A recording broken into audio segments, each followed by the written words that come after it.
تھا وہ میرا دوسرا ناول تھا، اور مجھے ایسا لگتا تھا کہ اس کا جو سینٹرل تھیم ہے وہ کافی توانے ہے اور ہماری آج بھی ہماری زندگی سے اس کا گہرا تعلق ہے، لیکن اس کا جو نریٹو تھا یا اس کا جو بیانیہ تھا وہ اس کا ساتھ نہیں دے پا رہا تھا۔ ایک تو یہ ہوتا ہے کہ ہم ہر عمر میں یکساں ہم کو دسترس نہیں ہوتی ہے نریٹیوز پر اور بیانیہ پر اور لکھنے پر، اور جیسے جیسے ہم سیکھتے ہیں، محنت کرتے ہیں،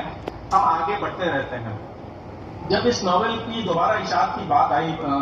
کراچی سے ایک پبلشر سے، تو ہم نے سوچا کہ ایک نظر اس کو دیکھ لیتے ہیں، اور تب مجھے احساس ہوا کہ اس ناول کے جو پرانا ورژن ہے جو میں نے 2007 اور 2009 میں لکھا تھا، اس میں کہیں کہیں زبان و بیان کا استعمال بھی درست نہیں تھا، کچھ الفاظ کا میل استعمال درست نہیں تھا، اور میرا جو نریٹو تھا وہ جو پولیٹیکل ایشو ہے اس ناول میں اس کو صحیح طریقے سے ایڈریس نہیں کر رہا تھا۔ اس کے اندر وہ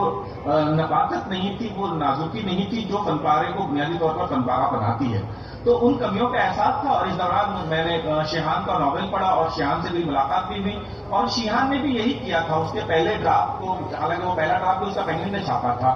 پھر اس نے کووڈ کے دوران 2 سال کے دوران اس ڈرافٹ پہ دوبارہ کام کیا اور محنت کی۔ تو مجھے لگا کہ اپنی چیزوں میں کہیں نہ کہیں جو تھوڑی بہت کمیاں ہمیں لگتا ہے کہ ہیں،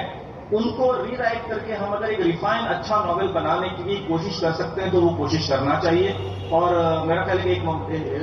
یہ جو ناول ہے ایک طرح کا پاگل پن، وہ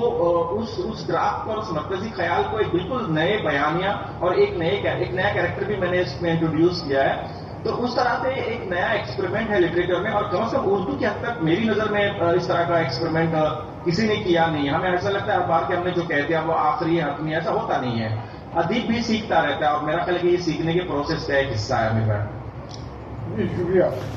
اچھا، آپ کا